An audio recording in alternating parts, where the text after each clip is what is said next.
Imagine sitting in this violently beige room.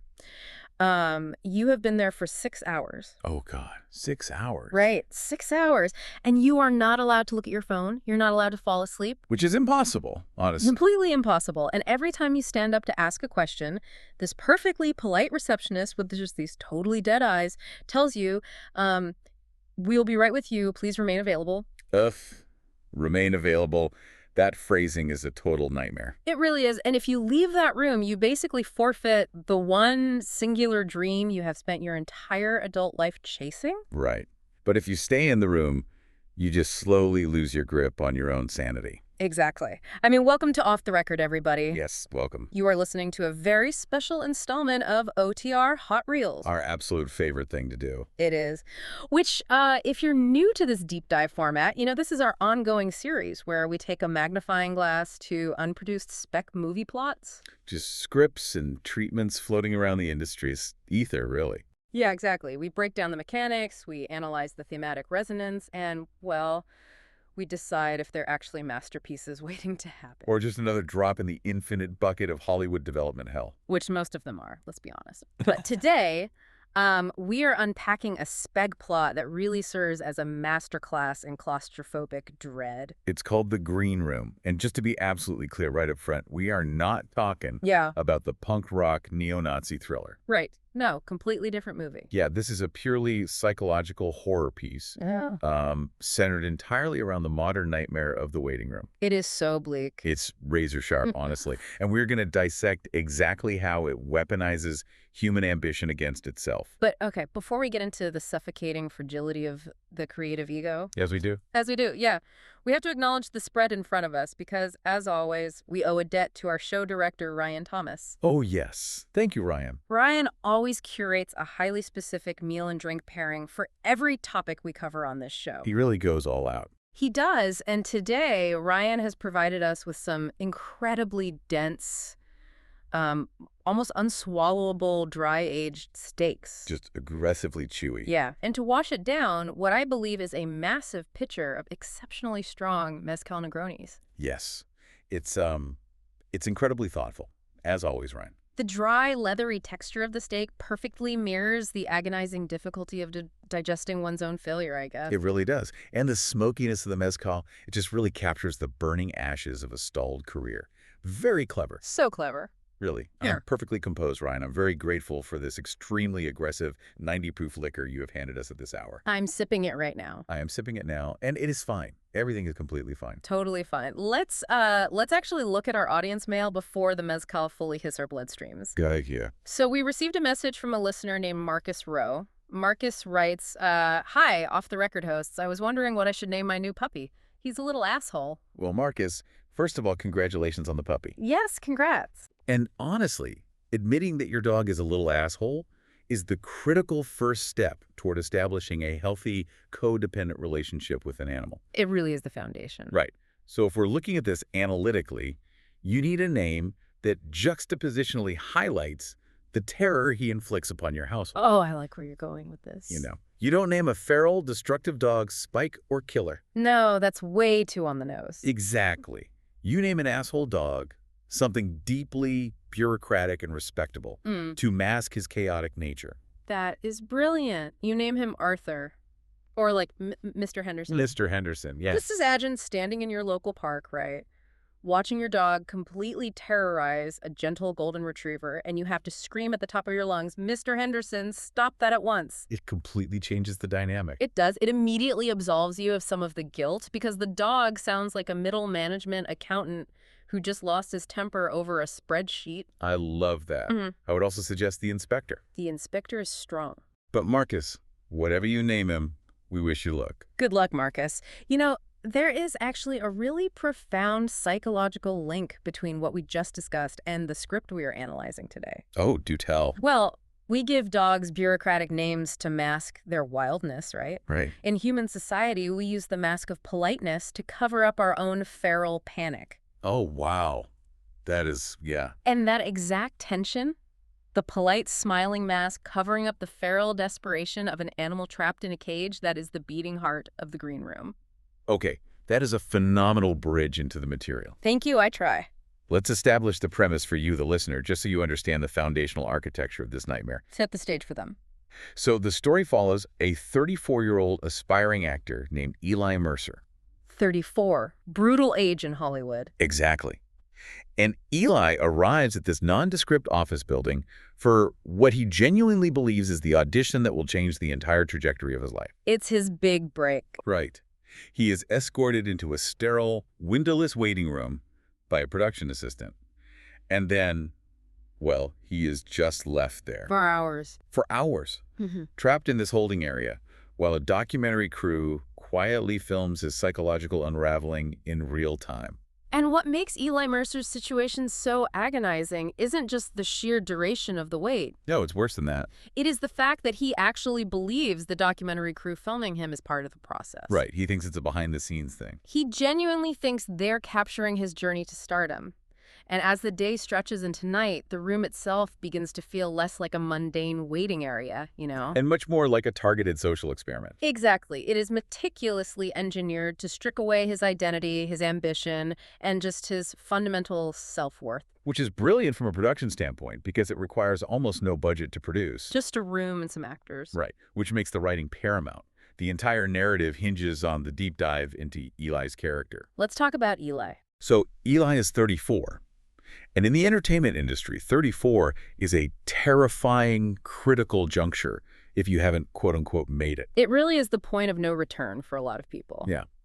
And the script notes establish that he is not staggeringly handsome enough to coast on pretty privilege. Which is a real thing. It absolutely is. Yeah. But he's also not physically eccentric enough to stand out as a brilliant character actor. He's just a guy. He is trapped in the unforgiving middle ground. And he's too self-aware to be entirely delusional about his precarious situation, right? Yeah.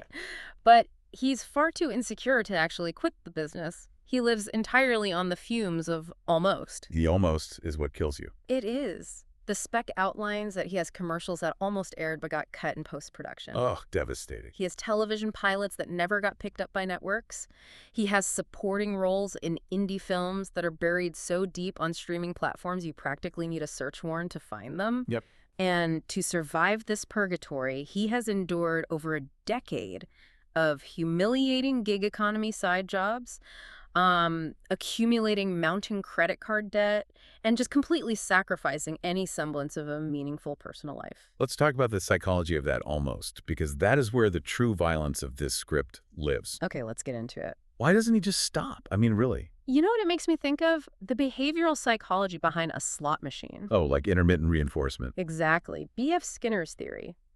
Eli's career operates exactly like a gambling addiction, but instead of chasing quarters, the currency he is chasing is human validation. Right. Think about it. If a casting director looks at you and says you have no talent, please leave, your brain can process that rejection. It's harsh, but it's a clean break. It is a clean break. You can grieve, you can quit, you can move to Ohio and open a bakery. Sounds lovely, honestly. But if a casting director says, you are really, really good, we went another way, but we will definitely keep you in mind for the future, that is the near miss of a slot machine. It's the cherry lemon on the reels. Yes. Oh my God. Yes. It gives your brain just enough of a dopamine spike, just enough tangible hope to completely ruin the next 10 years of your life. Because you think you're close. You keep pulling the lever, you keep submitting headshots because the feedback has convinced your subconscious that the jackpot is mathematically inevitable. You just have to sit in one more waiting room.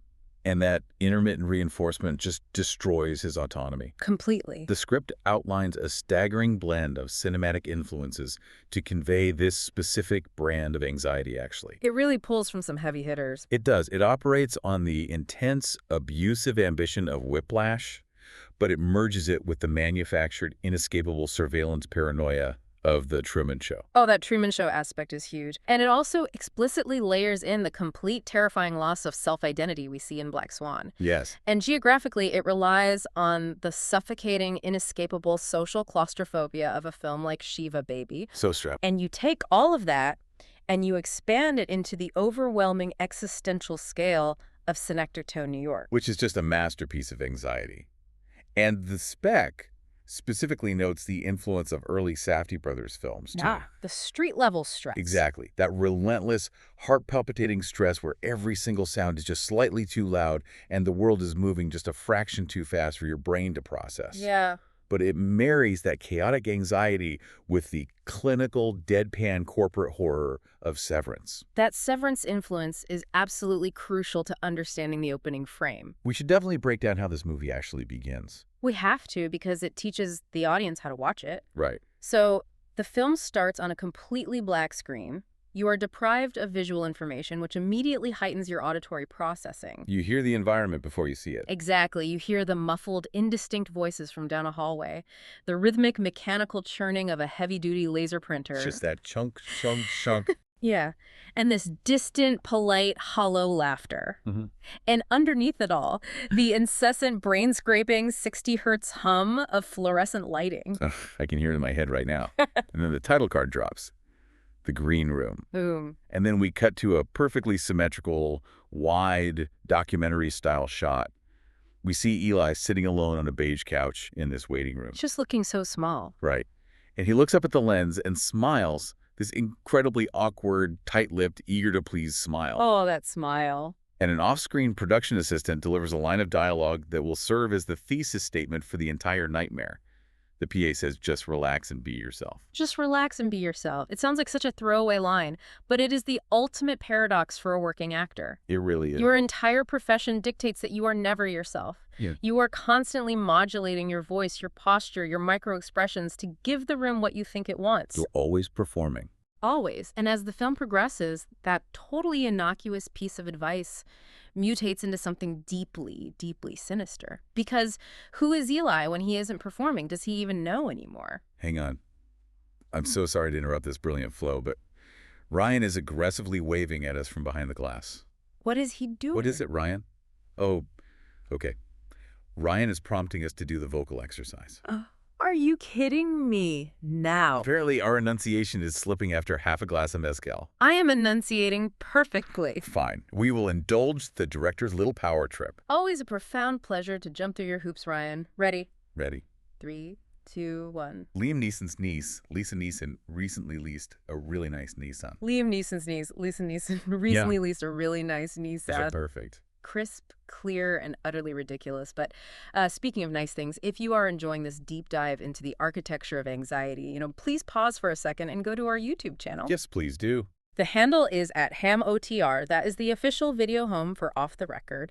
Like and subscribe. Smash that like button. It genuinely helps us keep the lights on, and more importantly, it keeps Ryan supplied with the budget to purchase this ridiculously aggressive mezcal. Which is doing some serious work right now. Yeah. Yes, please like and subscribe to @HamOTR. All right, let's take another sip of this. Frankly Dangerous Negroni. Cheers. Cheers.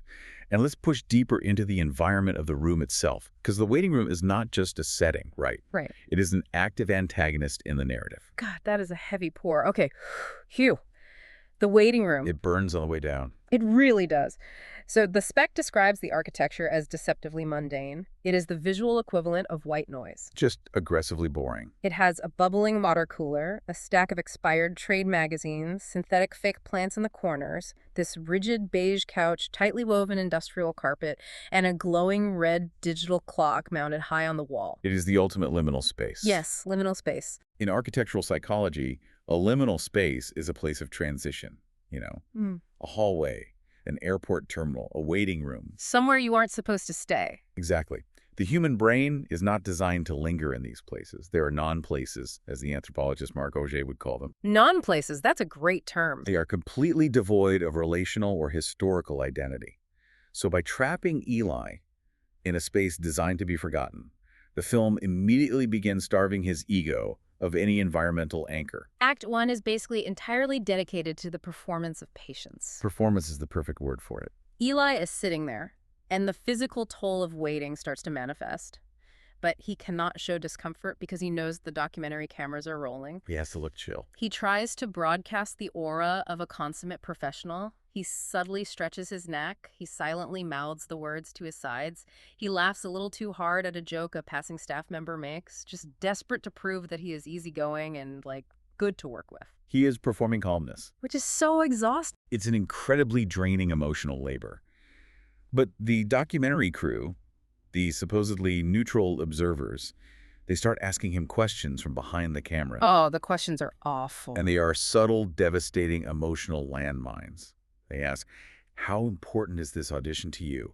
And do you ever worry you have aged out of your dream? Think about the cruelty of that.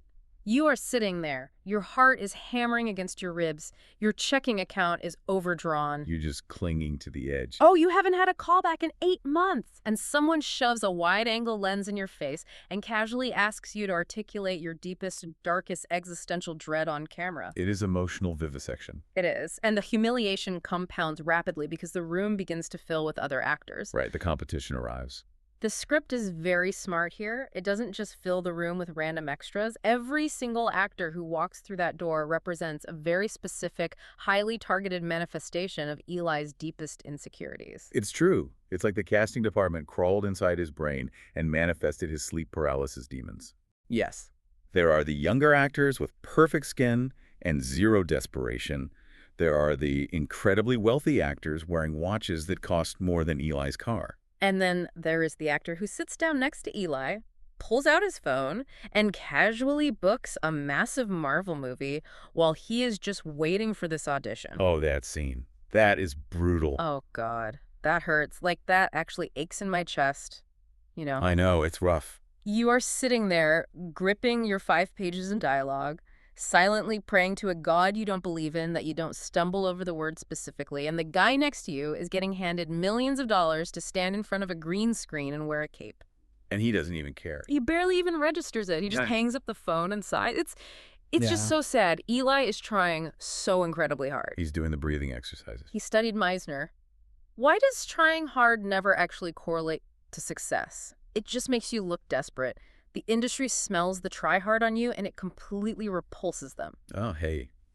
You're getting a little flushed over there, good boy. It's so unfair. It's just a spec script. We are analyzing a fictional text. Don't take it quite so personally. I know I'm a good boy. It's just, the child actor. I forgot to mention the child actor. Oh, right, the kid. The document says a 9-year-old child actor gets called into the audition room before Eli, and through the thin walls, Eli can hear this prepubescent kid improvising scenes with a level of emotional depth that Eli, a 34-year-old man who has lived a life of profound suffering, cannot even access. The gut punch. It is tragic. The universe is literally pointing at him and laughing. Well, I am going to push back on you here, though. Is the universe laughing at him? Or is Eli's suffering entirely a product of his own narcissism? What do you mean? I mean, let's look at it analytically, because what really pisses me off is the actor who walks in, grabs a coffee, and casually mentions to the room, oh, I didn't even prep for this. I'm only here as a favor to the director. Oh, I hate that guy too. That actually makes my blood boil. Because it invalidates Eli's effort. Because it is a lie. I hate that guy. I hate people who pretend they don't care about the thing you are actively bleeding for. It's so defensive. It is such an arrogant, dismissive, cowardly attitude. They pretend they don't care so that if they fail, it doesn't hurt their ego. Those people are they are total shitheads. They are. Hollywood is infested with these absolute shitheads who fail upward simply because they possess an unearned confidence or they have an uncle at CAA. It's infuriating. You are absolutely right. They are. They really are. And Eli can't say anything to them. He just has to absorb this toxic energy. He just takes it. He absorbs the arrogance of the shitheads, and he swallows it down into his stomach. Because the golden rule of the waiting room is that you cannot, under any circumstances, show weakness. You have to maintain the mask. Precisely. You have to smile. Oh. Which brings us to the structural pivot of Act 2. This is where the objective reality of the room begins to mutate. And I have to be honest, this mezcal is really starting to wrap its hands around my prefrontal cortex because the surrealism of this next section is, it's incredibly dense. It is dense, but the transition is brilliant. The psychological horror stops being purely internal and starts manifesting in the physical environment. Right, the room itself changes. Hours and hours pass. We are talking 8, 9 hours. The room physically gets hotter, the thermostat is never touched, but the actors are sweating. And the coffee. Yes. The coffee in the styrofoam cups sitting on the table starts tasting fundamentally wrong, like metallic, or like stale copper. And the red digital clock on the wall, which is the only anchor Eli has to the outside world, it begins doing impossible things. It jumps around. It reads 3:12 p.m. The light blinks. Suddenly it reads 8:47 p.m. He rubs his eyes, and it snaps back to 5:03 p.m. It is the complete destabilization of his reality. Yeah. And there is a real physiological mechanism at play here. Oh, absolutely. When you put a human being in solitary confinement, or even just sensory deprivation, their internal chronobiology breaks down. Casinos use this tactic. Right, no windows, no clocks. They remove all the clocks and black out the windows so your brain enters a fugue state entirely unmoored from the rotation of the Earth. The script weaponizes this physiological vulnerability to crack Eli's ego wide open. The staff of the casting office also shifts their behavior. They transition from polite indifference to weaponized micro-humiliations. Name thing. Nobody can remember his name. They call him Ethan, Yeah. Eric, Yeah. Adam. And eventually they just downgrade him to Buddy. Buddy is the worst one. It really is. Buddy is a linguistic kill shot. It means you are not a threat, you are not memorable, and you are completely, thoroughly invisible. They repeatedly forget he is even sitting there. Every time he forces himself to stand up and walk to the receptionist's desk to politely ask if they misplaced his headshot, the apologies he receives sound completely automated. Like a robot. The script notes that the receptionist's cadence becomes uncanny, Yeah. like she is an NPC in a broken video game reciting the same 3 lines of code. Yeah. And as he sits back down, he hears muffled laughter from down the hallway, and he becomes entirely paranoidally convinced they are mocking him specifically. And then comes the microaggression of all microaggressions. It's Gop Show. The killing blow to a fragile ego. Another actor looks at him, squints, and says, "Wait, I know you. Weren't you the forensic tech on that CBS cop show a few years ago?" He wasn't. He wasn't. It is the ultimate insult. They do not even afford him the dignity of remembering his own failures. It's someone else's resume. They misattribute someone else's mediocre, forgettable success to him. It is crushing. It strips away the only thing he has left, which is his unique narrative of struggle. It just deletes his identity. It just, oh God, it makes me want to cry again. It is so unnecessarily mean. Why is the world so relentlessly mean to people who are just trying to make art? Shh. It's okay. Have another sip, good boy. I'm trying.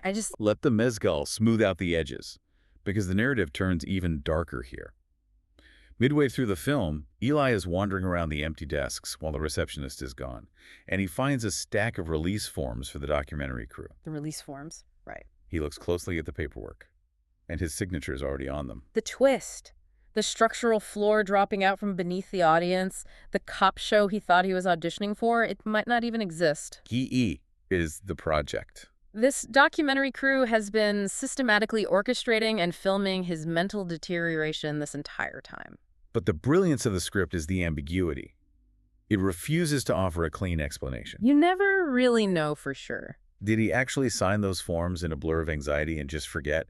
Is this a completely illegal psychological torture experiment? Are the other actors in on it? Is everyone else in that waiting room a paid actor specifically hired to trigger him? Has he been sitting in this room for 12 hours or has it been 3 days? You are drowning in the exact same epistemological uncertainty that Eli is.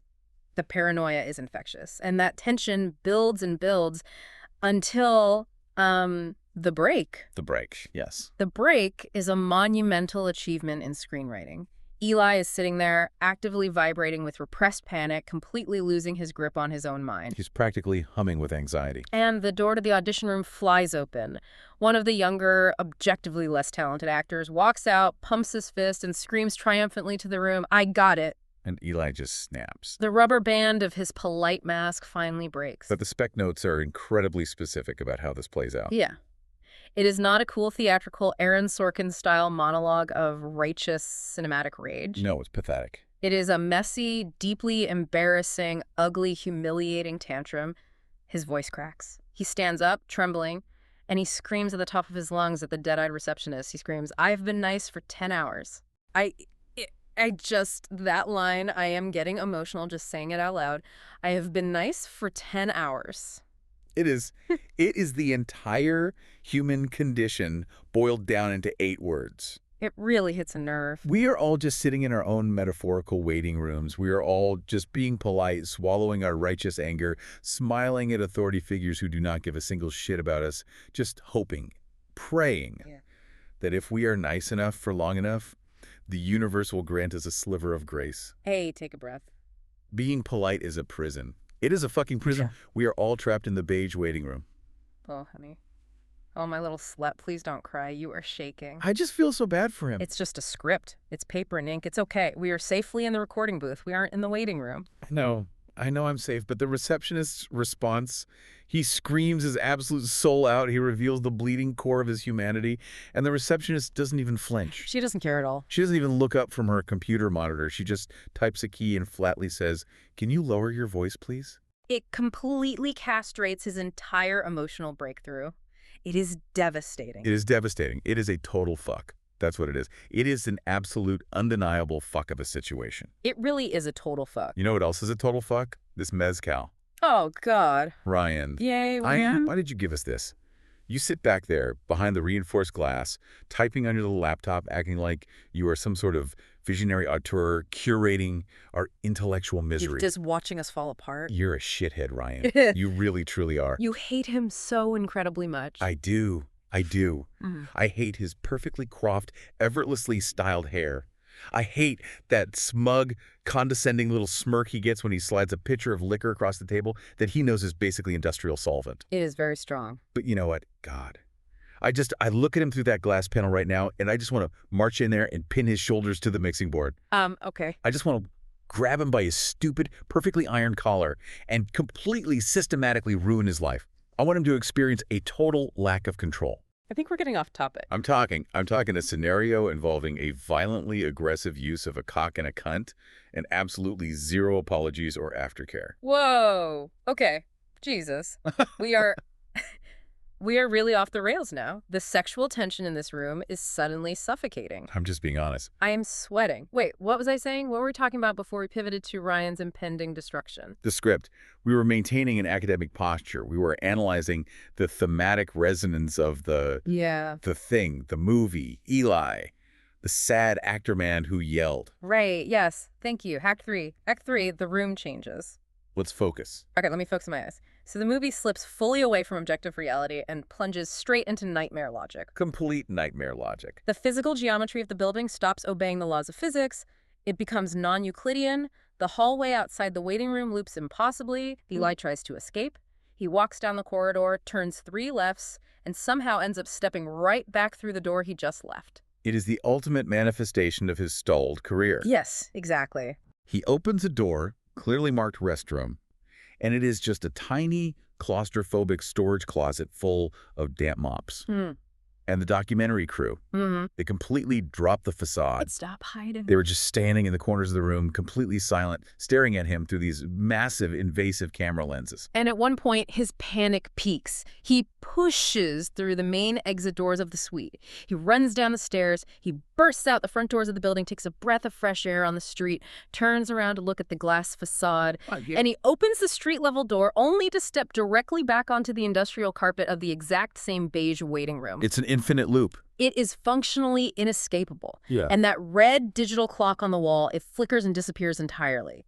When the LEDs finally turn back on, it just blinks. 0, 0, 0, 0. Time is dead. We have to analyze the visual degradation here, the color green. Oh, the color theory is so good. In color theory, green is traditionally associated with vitality, nature, and calmness. Hospitals use it to soothe patients. In the beginning of the film, the walls are this soft, unobtrusive sage green. Nice and calming. But as the hours pass and Eli's mind fractures, the lighting shifts. The green becomes sickly, it becomes jaundiced.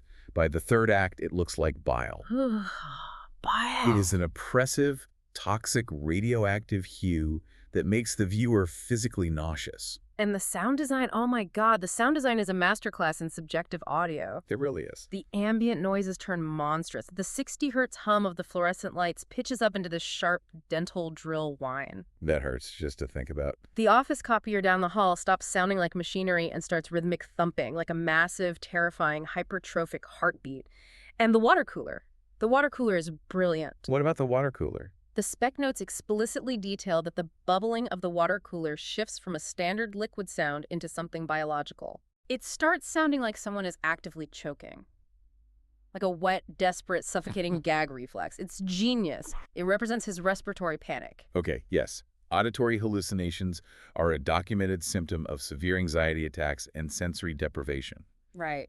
The brain, starved of rational input, begins misinterpreting ambient noise as a biological threat. Exactly. It's the sound of his entire career drowning in mediocrity, the bubbling, the choking. It's so profound. Okay, we get it. The metaphor is established. But the choking sound. Yeah, I need to move on. Look at me. Look at Mommy. Focus your eyes. We have to discuss the centerpiece of the film, the monologue. Okay, Mommy, I'm sorry. I am focusing. The monologue. The 7-minute unbroken shot. Finally, after he has been stripped of every single ounce of his dignity, after he has been humiliated, ignored, gaslit, and has essentially experienced a full-blown psychiatric ego death, the receptionist finally speaks his name. She finally says it. Eli is called into the actual audition room. He slowly opens the heavy acoustic door and walks in, and it is pitch black. Complete darkness. He cannot see the casting director. He cannot see the producers.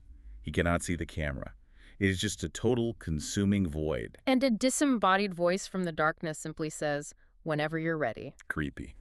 And Eli, whose face is covered in sweat and tears, completely broken by the preceding 12 hours, quietly asks, "What scene?"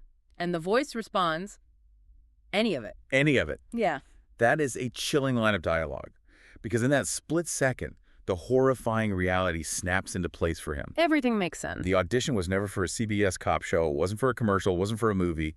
The entire day, the 12 hours of agonizing torture, that was the audition. The waiting room was the stage. The beige waiting room was the stage. And for the first time in the entire film, the mask comes off. He stops performing. He drops the act entirely. He doesn't project from his diaphragm. He doesn't use his fake, charming, eager-to-please actor voice. He's just raw. He doesn't try to manipulate the invisible casting director into liking him. He just stands there in the suffocating darkness and delivers a raw, ugly, beautiful 7-minute uninterrupted monologue. He talks about the concept of failure. He articulates the specific, gnawing agony of invisibility. It's so poetic. He describes the poison of envy, Yeah.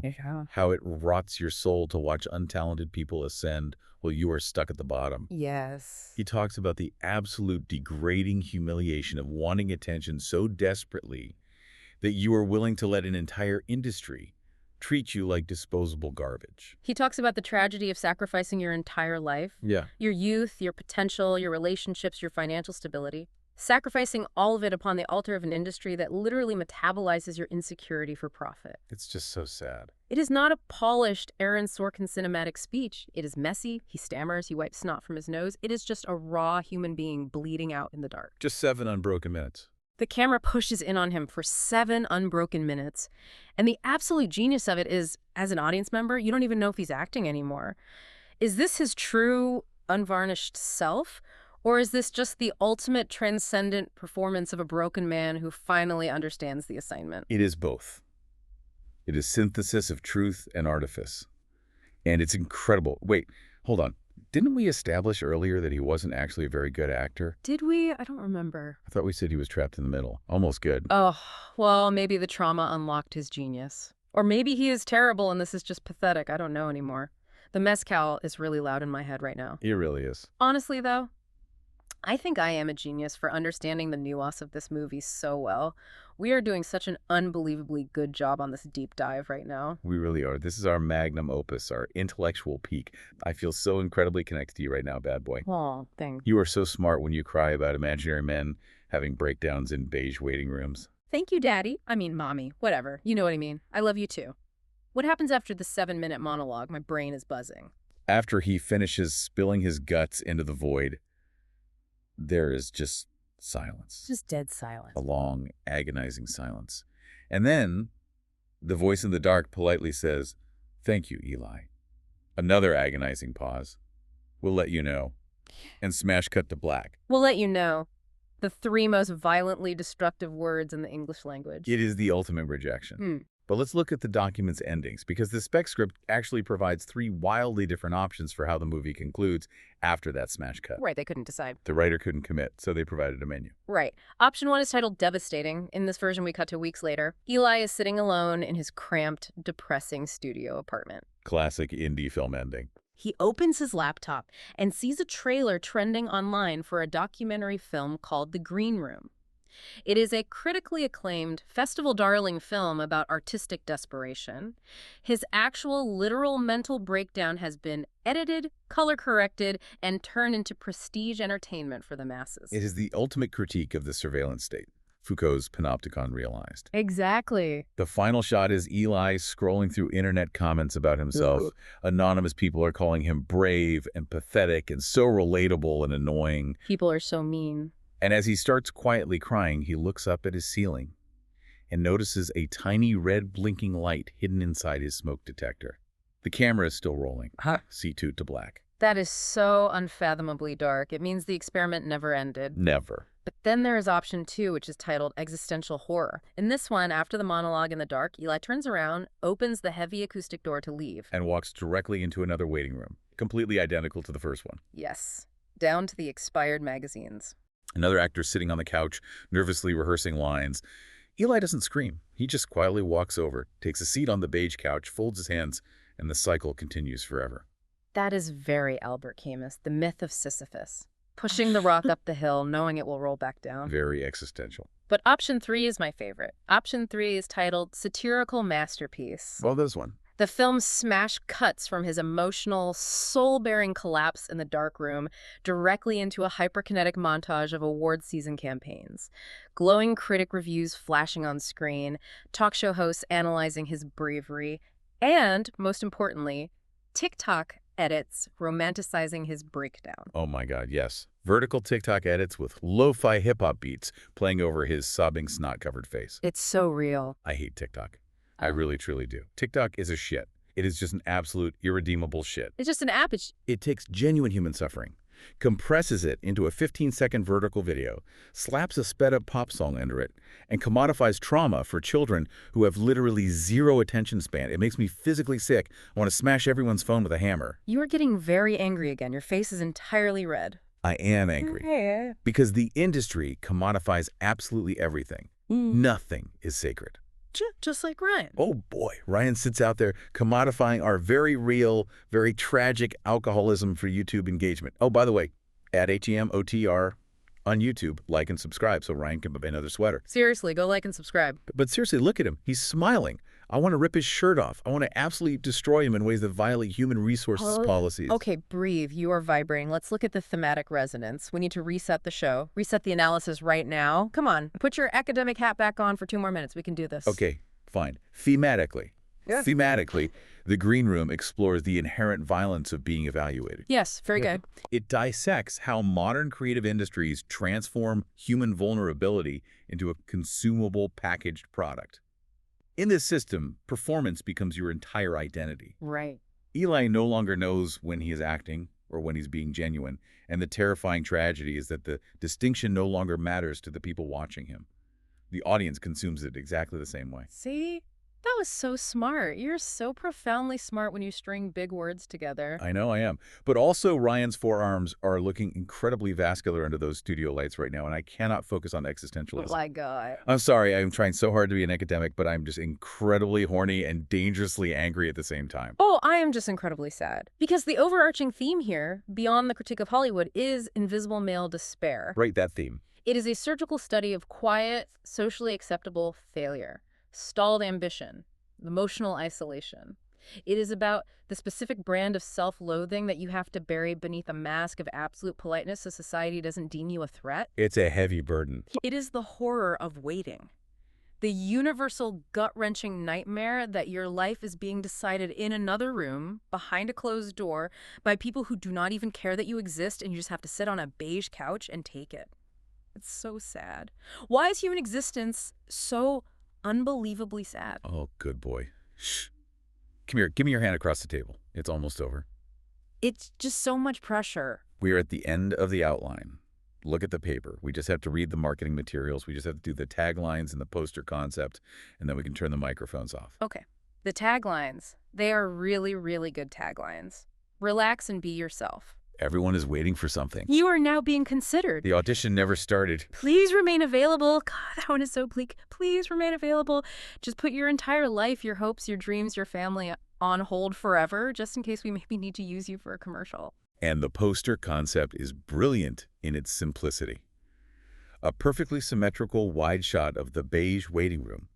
One man, Eli, sitting alone on the couch beneath the buzzing fluorescent lights, and at the bottom, in stark white font, just 2 words. Still waiting. It is perfect. It is a perfect spec script. I feel like I have lived it. Honestly, I feel like we are in the green room right now. Wait, what? Are we in the green room? Is Ryan the casting director? Are we just performing our little podcast analysis for an audience that isn't even paying attention to us? Wait, my brain is swimming, but that is actually a really profound question. I know it is. I am full of them tonight. I am like a philosopher of sadness. Let me leave you with this, listener.